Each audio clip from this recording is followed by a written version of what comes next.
Sps Kennels Champion Diamond Dan History and Match Report. In and around 1995 the Cutlass dog had one big time up north. The thing is we were short of a gene pool to outcross our old Carver dogs to, and I for one knew that we had to infuse fresh blood related to the same family tree. On that night, most everything running was down from the Yellow John stuff either tight, or infused with the Bullison and Rattler stuff via Larry Bell. Things took a turn and Bouncer went the yellow way, and I for one was in favor of the Bullio stuff to utilize with the old family. About the same time we met a novice old guy and his son who had some old pit bulls from Joe Silly's yard. Joe got his first dog from me via Fancy Boy. Pete and myself and his son became very good friends and end up working and partying together.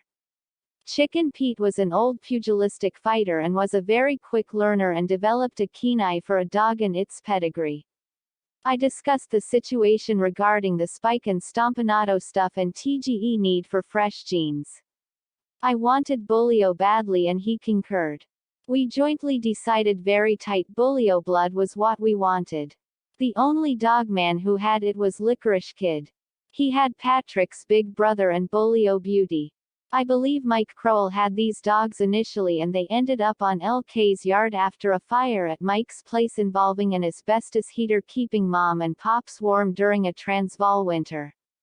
I was visiting at Charlie's with some southern dogmen en route to True Blood when I sniped the puppy he had in the house.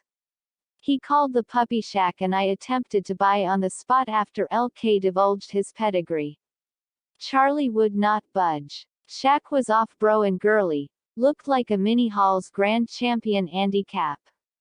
Back in town, I spoke with George Green who was tight with church and the church things. George had a very well-bred female called Nikki Calbro and Miss Shorty, a Mexican dog from Aldo Cardenas and Enrique Morfin.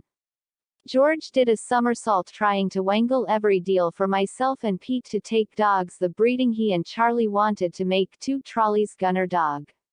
I told him Zach to Nikki or nothing. Thanks to Charlie and George, they gave us the gap, they made the breeding. Only 3 pups and I sent the cash and a sky crate to George and asked him to put the black male and female in it. I picked them up at the airport and took them home.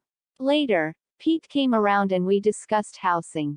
This may sound odd, but neither of us bothered much with 4-legged females. They were there to raise pups, so we could keep 1 or 2 half-decent ones, well-bred, to keep the old line